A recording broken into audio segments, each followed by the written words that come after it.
Na sebi svojstven način, tiho i nenametljivo, sa nama je svoja iskustva iz Švedske nastavio dijeliti nekadašnji Sarajlija Elmaz Nokić. Oni su stvarno organizovana zemlja.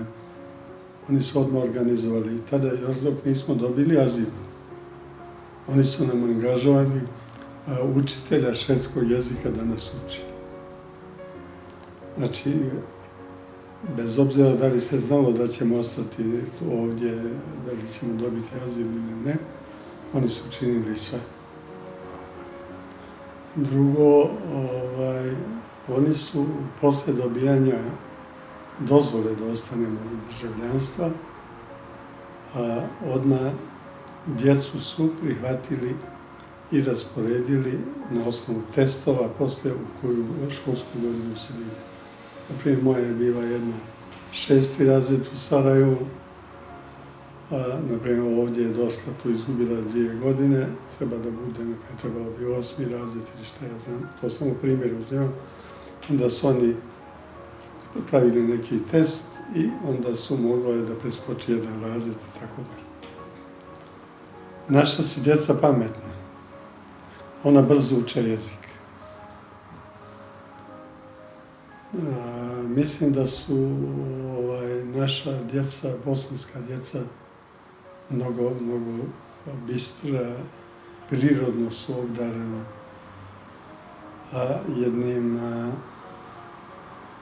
osjećajem da proširi svoje vidike, gledanje i tako dalje, da nauči, ne samo da nauči švedski, nego i engleski, šta ja znam, njemački, što uči kao taj i tako dalje.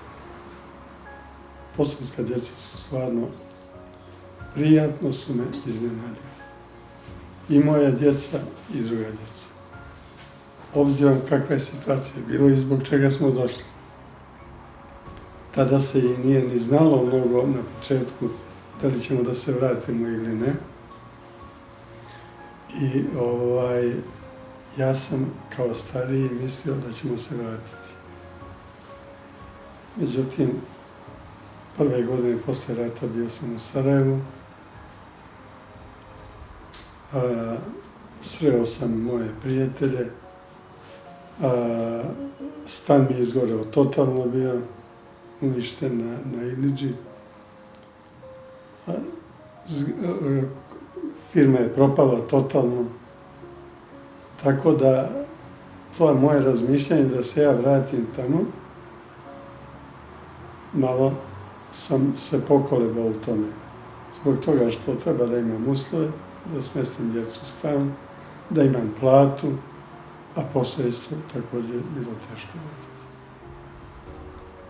Posebno je bilo teško dobiti posao zbog toga što mnogo je tih, bez obzira koje struke ili moje struke ili druge, mnogo je tih ljudi koji su bili na prvoj liniji za svo vrijeme rata, a ja sam izašao. Bez obzira iz kojeg razloga. Ipak su oni na neki način preči bili da budu primjeni. Oni su branili i odbranili Bosnu. I ja tome ne stavim. Sticajem okolnosti tada sam sreo predsjednika Zadružnog saveza Bosne i Hercegovine, Smajo Bešlija se zvao, nije bitno, i pitao sam ga, kaže on, ja ću da ti nađem posao odmah. Ali, može da bude problema, taj direktor će imati problema što je tebe primio, a ne te drugi. Ja sam rekao, Smajo, hvala vam. I tada sam prestao da pričam da ću se vratiti, misleći da ću se ja kad tad vratiti, kad mi djeca odrastu, završe škole, budu samostalni. Međutim, eto sad vidim da i to je teško, djeca imaju unučići sad tu,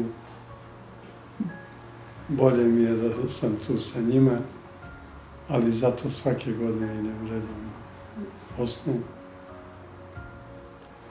Imam dosta prijatelja u Sarajevu, u Kiseljaku, u Rožaju mom. Ja sam rodom iz Rožaja i malo se šalim sa Tarikom, mojim sinom. Kažem, ti si Sarajlica, ja sam Sandžaklica. Moja djeca su, ja imam 3 djece, 2 ćerke i sina. Moja djeca su završila, ćerke su završile, jedna radi u Londonu, udala se tamo, a druga ćerka radi u Štokholmu, u gimnaziji, predaje u Londonu inženjer, a sin mi sad završava 5. godinu. Ja bih volio da se on vrati.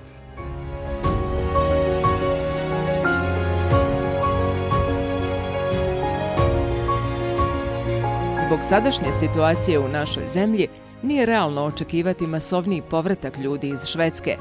Ipak, možda dođu bolja vremena, pa se ovakve želje roditelja i ostvare.